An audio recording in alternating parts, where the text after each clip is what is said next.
Sampai jumpa lagi rekan-rekan semua. Kisah pemuda kaya yang sederhana. Episode 185. Teman-teman, kali ini kita telah memasuki episode 185. Jangan lupa like dan komen ya. Dan bagi yang belum subscribe, silahkan subscribe dulu supaya teman-teman dapat pemberitahuan jika kami upload cerita terbaru. Dan admin mengucapkan terima kasih kepada rekan-rekan yang telah mengikuti cerita ini. Mari kita dukung channel ini supaya senantiasa bisa terus menampilkan cerita-cerita terbaru. Kita kembali ke cerita. Pada episode yang lalu diceritakan, Andi siang itu datang ke perusahaan yang dipimpin oleh Pak Nathan. Dan Andi bermaksud bekerja seperti biasanya sebagai seorang cleaning service.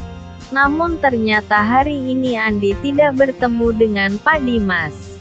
Hari ini Andi bertemu dengan Bu Sofi yang merupakan pengganti Pak Dimas. Rupanya sebelum berpindah ke bagian lain, Pak Dimas sudah memberikan informasi kepada Bu Sofi tentang Andi.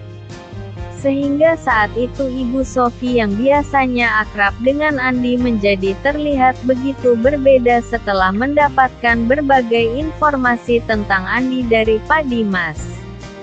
Dan ketika Andi bertemu dengan Ibu Sofi, Andi segera berkata, "Selamat siang Bu Sofi." "Wah, selamat ya Bu. Sekarang Bu Sofi menjadi atasan kami," kata Andi ketika melihat Bu Sofi keluar dari ruang administrasi cleaning service. "Sudah Pak Andi, tidak usah dibahas masalah itu Pak," kata Bu Sofi kemudian. Dan kini perasaan Andi menjadi agak berbeda dan sedikit aneh ketika Bu Sofi memanggil namanya dengan sebutan Pak Andi.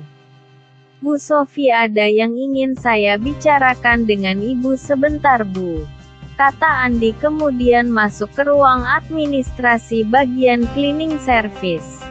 Dan ketika mendapat panggilan dari Andi tersebut, Bu Sofi kemudian mengikuti Andi yang telah masuk ke dalam ruangannya tersebut. "Bu, tolong panggil saya Mas Andi atau dengan Andi saja, tidak apa-apa." "Seperti biasa saja Bu. Bahkan saya saat ini adalah anak buah Bu Sofi. Kalau saya boleh menebak, kayaknya Pak Dimas pasti cerita yang macam-macam deh tentang saya." Dan mendengar perkataan dari Andi itu, kini Bu Sofi terlihat tersenyum. "Saya tidak enak Mas sama Mas Andi. Sebaiknya yang jadi pimpinan di sini adalah Mas Andi saja," kata Bu Sofi kemudian. Dan mendengar perkataan Bu Sofi tersebut, Andi kini terlihat sedikit tertawa. "Ah Bu Sofi, ini bisa saja deh Bu. Saya tidak minat Bu. Saya jadi cleaning service biasa saja. Punya banyak teman dan banyak hiburan, bisa kerja sambil mengelilingi perusahaan ini. Pusing saya Bu kalau kerja cuma duduk di sini," kata Andi kemudian. "Ya sudah Bu, saya mau bekerja kembali. Panggil saya Andi saja tidak apa Bu," kata Andi kemudian. "Baik Mas Andi. Silahkan kalau mau kerja bantu-bantu Mas Firman saja Mas. Kebetulan dia sendirian di lobi perusahaan ini," kata Bu Sofi kemudian. Dan tak berapa lama kemudian Andi segera berpamitan kepada Bu Sofi untuk menyusul Firman. Dan sepeninggalan Andi, Bu Sofi kemudian duduk di kursi kerjanya sambil terus memikirkan kejadian yang baru saja dialaminya tersebut. Dan Bu Sofi juga masih teringat dengan pesan Pak Dimas untuk memperlakukan Andi berbeda dengan karyawan yang lainnya. Dan ketika Bu Sofi bertanya kepada Pak Dimas mengapa dirinya harus memperlakukan Andi berbeda dengan yang lainnya, saat itu Pak Dimas hanya berkata nanti Bu Sofi juga akan tahu dengan sendirinya. Sebenarnya perkataan Pak Dimas tersebut terdengar agak aneh, namun jika dirasa memang banyak hal yang aneh pada pemuda bernama Andi tersebut. Dan memang Bu Sofi juga sejak awal merasakan bahwa Andi ini memang berbeda dengan karyawan pada umumnya, namun Bu Sofi sulit untuk menjelaskan semua perasaannya itu. Sementara itu Andi kini yang tengah menuju ke ruang lobi. Saat itu Andi bertemu kembali dengan Pak Albert. Pak Albert adalah orang yang beberapa hari lalu bermasalah dengan dirinya dan Firman. "Wah, kamu yang namanya Andi ya? Kamu sombong benar ya? Padahal cuma cleaning service. Saya sebenarnya malas Mas berbicara dengan kamu. Kita tidak selevel, kalau boleh dibilang kamu ini seperti langit dan bumi dengan saya." Mendengar kata-kata Pak Albert tersebut, Andi kemudian dengan santainya berkata, "Bapak ada perlu dengan saya? Kalau Bapak tidak ada perlu, maaf Pak, saya mau bekerja." "Wah, rugi dong, saya ada perlu sama kamu," kata Pak Robert sambil tersenyum sinis. Dan sebelum meninggalkan Pak Robert, Andi kemudian berkata, "Pak, kalau Bapak begini caranya, nanti semua akses ke tempat Bapak bagi cleaning service akan saya tutup. Saya akan hentikan aktivitas para cleaning service di bagian Bapak. Jadi mulai hari ini silahkan Bapak rapi-rapi sendiri wilayah Bapak. Dan saya jamin Bapak sudah tahu konsekuensinya seperti ini," kata Andi dan kemudian berlalu dari hadapan Pak Albert. Dan mendengar perkataan dari Andi tersebut, Pak Albert kemudian mendatangi HRD dan melaporkan perkataan cleaning service bernama Andi tersebut kepada HRD. Namun ternyata jawaban HRD sungguh di luar perkiraannya. HRD malah meminta supaya Pak Albert membuat jadwal kepada seluruh anak buahnya untuk sementara waktu melakukan pekerjaan cleaning service. Dan itu adalah satu-satunya cara jika memang benar para cleaning service tidak mau bekerja di bagian yang dikomandoi oleh Pak Albert. Dan HRD juga tidak mau memberikan sanksi kepada bagian cleaning service karena masalah ini adalah masalah internal masing-masing bagian. Dan Pak Albert saat itu terlihat begitu heran dengan HRD perusahaan ini. Mengapa HRD sama sekali tidak memberikan sanksi kepada para cleaning service, bahkan pihak HRD terlihat lepas tangan dengan kondisi ini. Dan ketika Pak Albert bertanya kepada salah seorang manajer HRD, maka jawaban yang sama pun tetap didapatinya. "Ada apa ini?" kata Pak Albert di dalam hatinya. Manajer tersebut berkata bahwa dirinya mengikuti apa yang dikatakan anak buahnya tersebut karena memang ini adalah masalah antar bagian. Namun sambil berkata seperti itu, sang manajer HRD di dalam hatinya tersenyum dan berkata kalau Pak Albert salah dalam mencari musuh, dan yang pasti Pak Albert akan mengalami kerugian yang sangat besar jika masalah ini tetap diteruskan. Menghadapi Andi, siapapun di perusahaan ini akan berpikir berkali-kali, apalagi hanya selevel Pak Albert yang jabatannya hanya seorang manajer di perusahaan ini. Batin sang manajer HRD, Pak Albert kini kemudian meninggalkan ruang HRD dengan hati kacau karena dirinya tidak dapat membayangkan apa reaksi anak buahnya jika mereka disuruh untuk menyapu dan mengepel seluruh ruangan yang menjadi bagian dan wilayah kerjanya itu. "Ah, kok cuma punya masalah sama cleaning service saja bisa runyam begini ya?" kata Robert di dalam hatinya sambil berjalan kembali ke ruangan tempatnya bekerja. Sementara itu Andi yang kini telah sampai ke ruang lobi, kali ini Andi terlihat langsung bekerja bersama dengan Firman. Andi kemudian menceritakan kejadian yang dialaminya tadi dan Andi juga berkata mulai hari ini seluruh karyawan cleaning service jangan ada yang masuk ke ruang produksi yang menjadi wilayah Pak Albert. Mendengar kata-kata dari Andi itu Firman kemudian tersenyum. Wah aku pasti ikut Mas, apa kata Mas Andi? Kita harus beri pelajaran kepada itu orang. Jangan sampai dia terlalu ngelonjak Mas. Tapi kira-kira kita kena marah dari HRD apa tidak ya Mas? Takutnya kita dilaporkan oleh Pak Albert ke HRD. Kata Firman tampak sedikit cemas.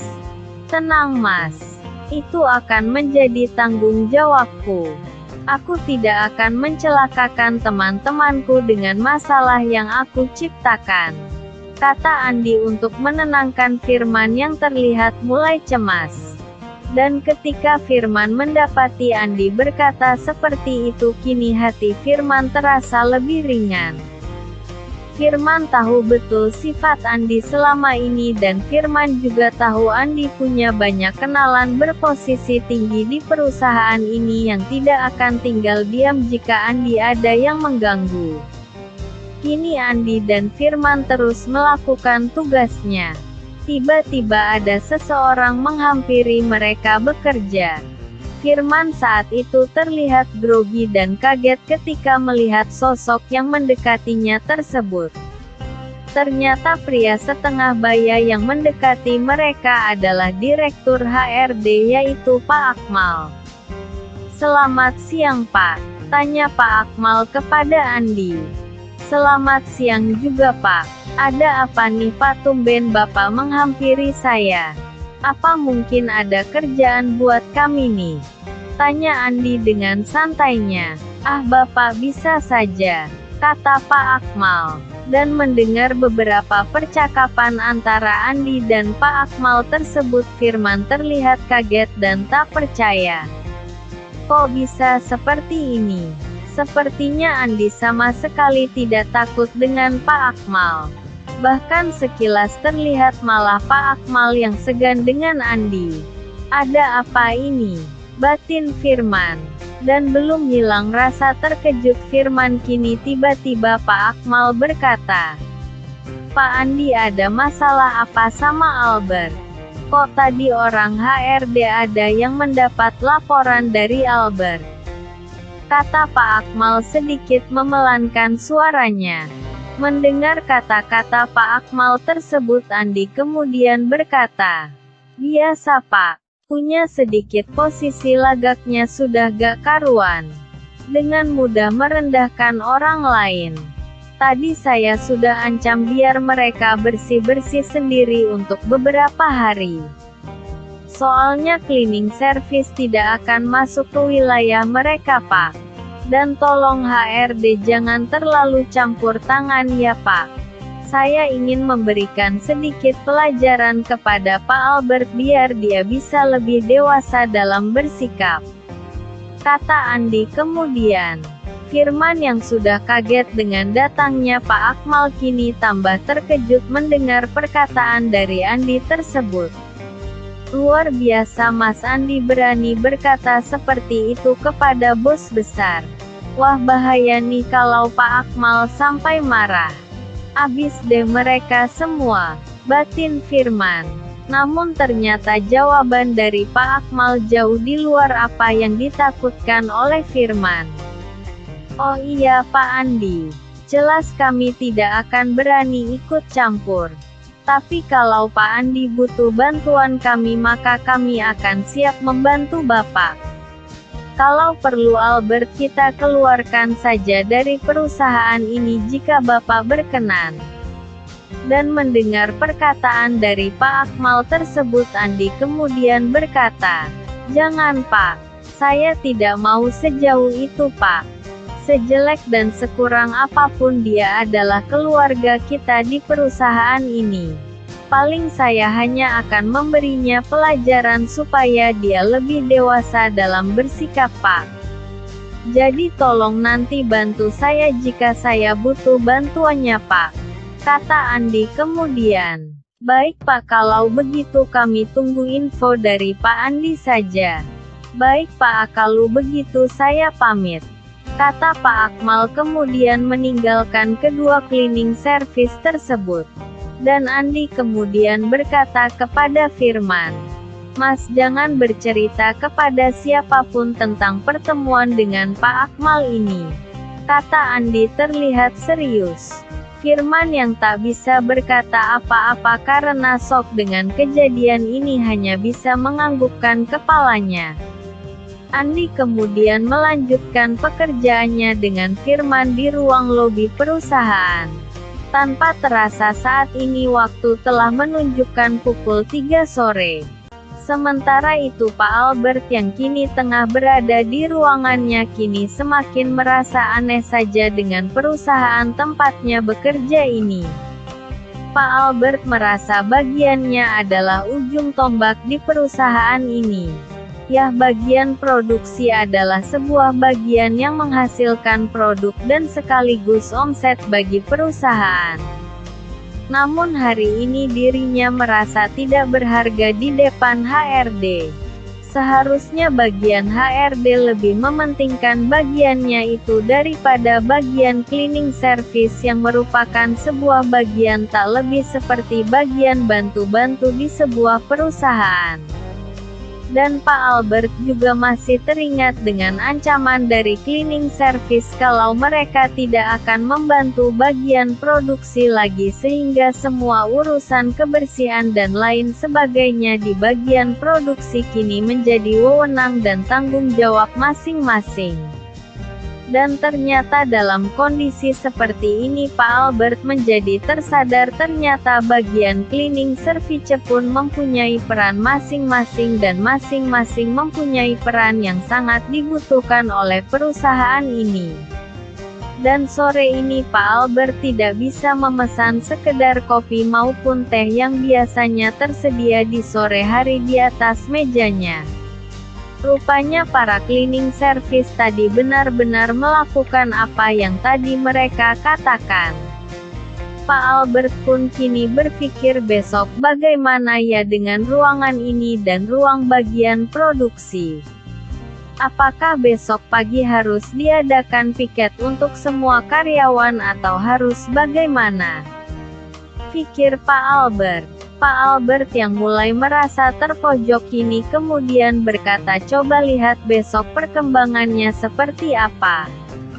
Dan Andi yang telah selesai dengan pekerjaan rutinnya kini kembali ke ruang cleaning service bersama dengan Firman. Andi kemudian menceritakan situasi yang terjadi antara dirinya dan Firman dan Pak Albert dari bagian produksi. Dan Andi kemudian meminta kepada Ibu Sophie untuk mulai hari ini tidak lagi melayani bagian produksi. Permintaan yang sebenarnya cukup aneh bagi Bu Sophie. Namun ketika Bu Sophie teringat dengan pesan Pak Dimas maka Bu Sophie pun tidak dapat berbuat banyak selain mengikuti apa yang menjadi kemauan Andi tersebut. Itulah kisah pemuda kaya yang sederhana episode 185. Terima kasih kepada rekan-rekan yang sudah mengikuti cerita ini. Jangan lupa like, subscribe, dan bagikan cerita ini kepada rekan-rekan Anda. Silahkan rekan-rekan tulis saran dan komentar Anda.